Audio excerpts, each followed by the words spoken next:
Dalam ayat yang ke-8, saudara berkata demikian. Gadis-gadis yang bodoh berkata kepada gadis-gadis yang bijaksana, "Berikanlah kami sedikit dari minyakmu itu, sebab pelita kami hampir padam." Tetapi jawab gadis-gadis yang bijaksana itu, "Tidak, nanti tidak cukup untuk kami dan untuk kamu. Lebih baik kamu pergi kepada penjual minyak dan beli di situ." Saudara, 5 gadis yang bodoh ini, mereka ini tidak pikir panjang. Pada waktu hendak menunggu mempelai prianya, dipikir mungkin singkat, paling mempelai prianya sebentar lagi datang. Namun ternyata mempelai prianya itu tidak kunjung datang. Dan pada waktu sudah mau datang, saudara, mereka kehabisan minyak, sehingga lampunya itu akan padam, saudara. Sedangkan gadis-gadis bijaksana ini, mereka siap sedia. Mereka membawa minyak itu, sehingga pelita mereka tetap menyala. Saudara, ini maksudnya apa? Jadilah anak Tuhan yang tidak selalu meminta pertolongan ataupun mengharapkan pertolongan orang lain. Jangan sampai kita menjadi gadis-gadis yang bodoh ini. Gampanglah, nanti kalau kesusahan saya tinggal minta tolong teman saya. Gampanglah, saya masih punya keluarga. Gampanglah, saya masih punya ini, masih punya itu. Gampanglah, kalau saya kesulitan, saya tinggal taruh status aja di WhatsApp saya mungkin, atau di story saya mungkin. Nanti orang baca, maka orang akan menolong saya. Saudara, marilah bersama-sama saat ini sebagai mempelai Kristus, saudara. Janganlah kita memiliki mental yang selalu mau ditolong, tapi milikilah mental yang selalu mau menolong orang lain. Jangan memiliki mental untuk selalu diberi dan diberi, tapi milikilah mental untuk bisa memberi, saudara. Sama seperti Tuhan Yesus. Dia tidak pernah meminta, saudara, tapi dia selalu memberi yang terbaik bagi setiap kita. Bahkan nyawanya, hidupnya, dia berikan sepenuhnya hanya untuk kita, saudara. Dan kita patut meneladani hal ini. Kita harus menjadi anak-anak Tuhan yang suka memberi, yang suka memberikan kasih, suka memberikan apa saja, saudara, kepada setiap orang yang membutuhkan. Memberi itu bukan berarti harus memberi banyak, saudara. Karena memberi itu tidak ada tolok ukurnya. Yang penting kita bisa memberi, membantu orang lain. Jangan selalu mengharapkan bantuan, saudara. Dan sebagai anak-anak Tuhan juga, saudara, jangan pernah meremehkan hal-hal kecil. Jangan pernah berkompromi dengan dosa-dosa yang mungkin kelihatannya kecil, saudara. Selalu ingat, orang itu akan tersandung bukan karena batu yang besar, tapi karena batu yang kecil, saudara.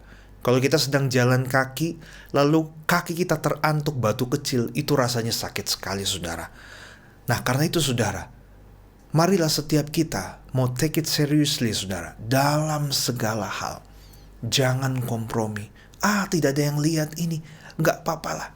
Justru hal-hal kecil itu akan membuat kehidupan kita menjadi tidak benar, menjadi hancur, saudara. Jangan biarkan hal itu terjadi. Sama seperti gadis-gadis yang bijaksana ini, walaupun minyak persediaan itu adalah hal yang kecil gitu, saudara, tapi mereka benar-benar memikirkan hal itu dan ternyata berguna bagi mereka sendiri untuk keselamatan mereka sendiri, saudara, menyongsong mempelai prianya. Dan kembali lagi, saudara, keselamatan itu adalah milik masing-masing pribadi setiap kita. Memang kita sudah diselamatkan, memang kita sudah diampuni, tapi kita perlu mengerjakan keselamatan kita secara pribadi, saudara. Ayat yang ke-10, saudara. Akan tetapi waktu mereka sedang pergi untuk membelinya, datanglah mempelai itu dan mereka yang telah siap sedia masuk bersama-sama dengan dia ke ruang perjamuan kawin. Lalu pintu ditutup. Kemudian datang juga gadis-gadis yang lain itu. Ini gadis-gadis yang bodoh, saudara, yang tadi membeli minyak. Dan berkata, "Tuan, Tuan, bukakanlah kami pintu." Tetapi ia menjawab, "Aku berkata kepadamu, sesungguhnya aku tidak mengenal kamu. Karena itu, berjaga-jagalah, sebab kamu tidak tahu akan hari maupun akan saatnya," saudara. Saudara, saya mau katakan, anugerah Tuhan itu memang melimpah dalam kehidupan setiap kita. Tetapi perlu diingat, anugerah Tuhan itu juga punya jangka waktu, saudara. Sama seperti cerita daripada gadis-gadis bijaksana dan bodoh ini, saudara. Pada waktu gadis-gadis yang bodoh ini membeli minyak, ternyata di situ mempelai datang. Dan akhirnya apa, saudara? Mereka tidak memiliki kesempatan untuk bisa bersanding dan masuk ke perjamuan kawin karena pintu telah ditutup. Dan saudara, saat ini mumpung kehidupan kita masih memiliki waktu, masih memiliki anugerah dari Tuhan. Sebelum anugerah itu akan berakhir, saudara, kita mau mempergunakan kehidupan kita dengan baik, mempersiapkan diri kita sedemikian rupa untuk menjadi mempelai Kristus. Sama seperti saya pada waktu menjelang hari pernikahan saya, saudara, untuk bertemu dan disatukan dengan istri saya, saudara, maka saya harus mempersiapkan diri saya dengan begitu rupa. Begitu pula dengan istri saya saat itu, saudara.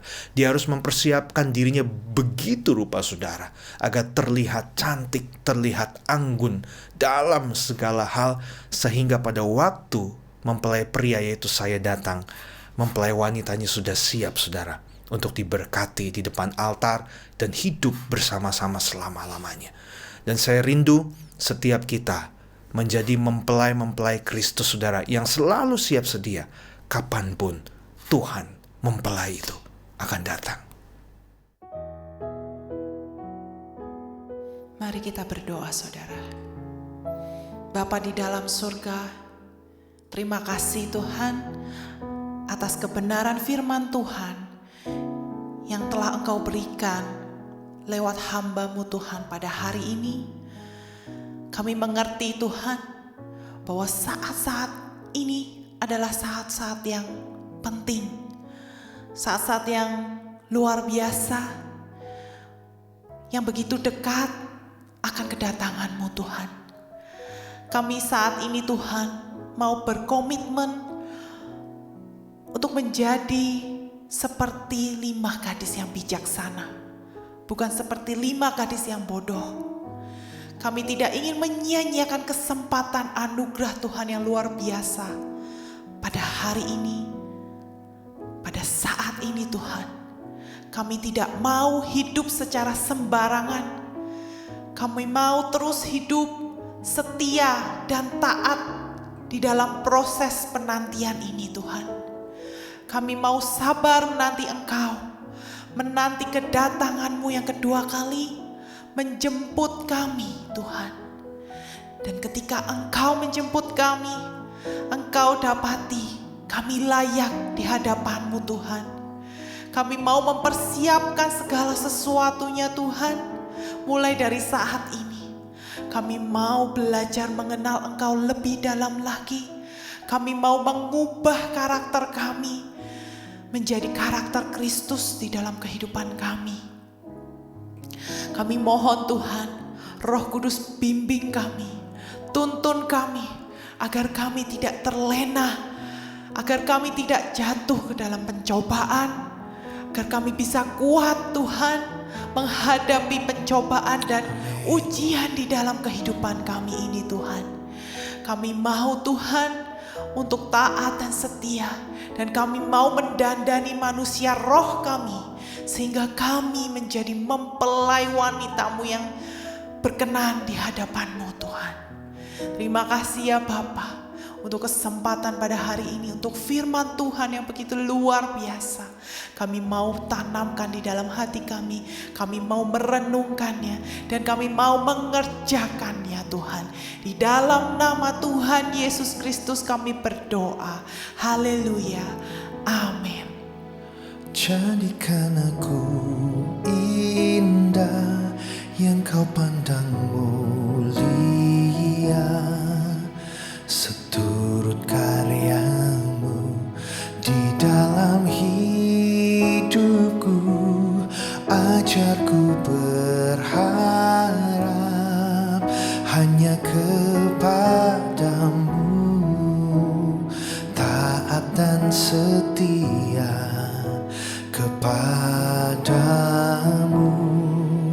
Tuhan, jadikan aku indah yang Kau pandang mulia, seturut karya-Mu di dalam hidup. Ajarku berharap hanya kepadamu, taat dan setia kepadamu, Tuhan.